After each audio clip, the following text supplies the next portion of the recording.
के नीचे फला टाइम में फला था तो भैया खोदो।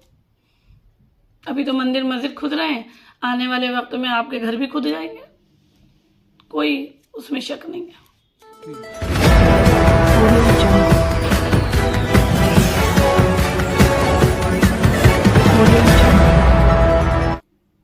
आगामी इलेक्शन के लिए कुछ समय के लिए रोक करी गई है।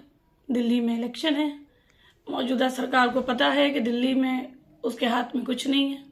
आम आदमी पार्टी काफ़ी एक्टिव है और इंडिया गठबंधन जिस हिसाब से अभी तक काम करता आया है उस हिसाब से महाराष्ट्र को देखते हुए, हरियाणा को देखते हुए, जम्मू कश्मीर को देखते हुए, दिल्ली पश्चिम यूपी से लगा हुआ क्षेत्र है, नहीं चाहेंगे कि कुछ भी ऐसा हो जिसका असर इलेक्शन पे पड़े। कहीं ना कहीं सबसे मेन बात यह है। इसके अलावा 2024 में 1991 का जो ये कानून है अब आगे क्यों खल रहा है?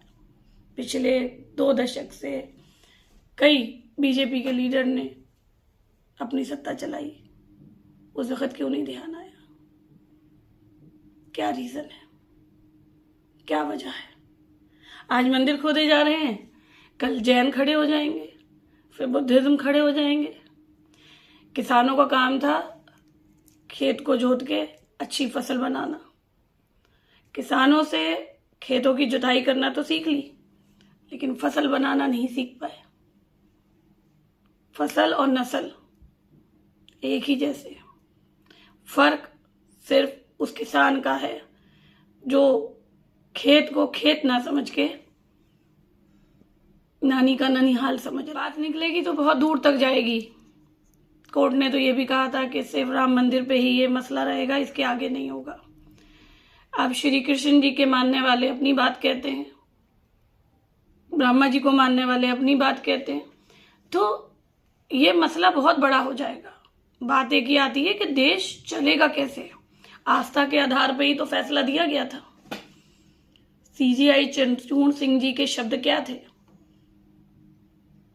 कि परमात्मा से उनको संदेश मिला है, एक दैव शक्ति ने उनको ये फैसला सुनाने के लिए कहा है, कुछ इसी टाइप का उन्होंने कहा था। तो मॉरल ऑफ द स्टोरी ये है कि ये देश चलेगा कैसे?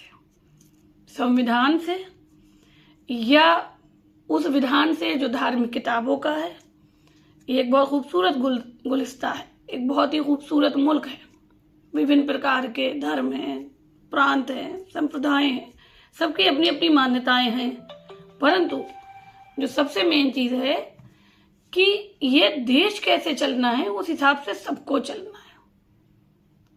तो अगर हम खोदने में और बीनने में, छानने में, पटकने में ही लग जाएंगे तो हमें नहीं लगता कि हम आगे कुछ में जो मरे, जिनके फ्रिज में गोश्त ढूंढा गया, जिनके खाने में गोश्त ढूंढा गया और उसके बाद गौशाला में मर रही गाय माता, उनमें और घर के फ्रिजों में जो माताओं को ढूंढा जा रहा था, क्या फर्क था?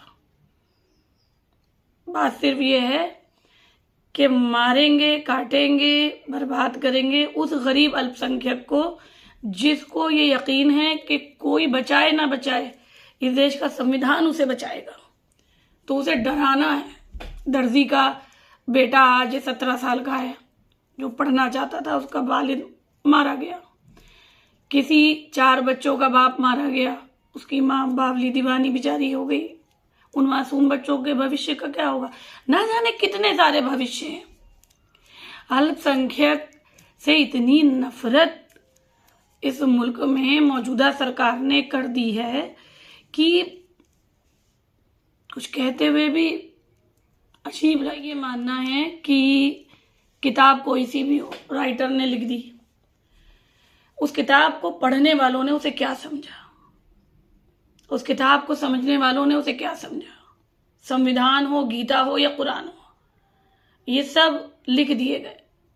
लिखने के बाद इनको किस तरीके से समझा गया, किस तरीके से इनको अपनी जिंदगी में उतारा गया, किस तरीके से इनके साथ चला गया, ये जनता को फैसला करना है।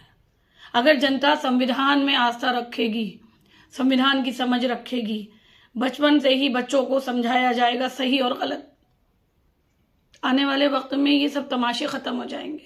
वो नेता लोग चाहे मौजूदा सरकार के हों, चाहे पिछली सरकार के हों, चाहे आगामी सरकार के हों, जनता को भटकाते हैं, उलझाते हैं, उन मुद्दों से दूर ले जाते हैं जिन मुद्दों के लिए सरकारें बनाई गई हैं।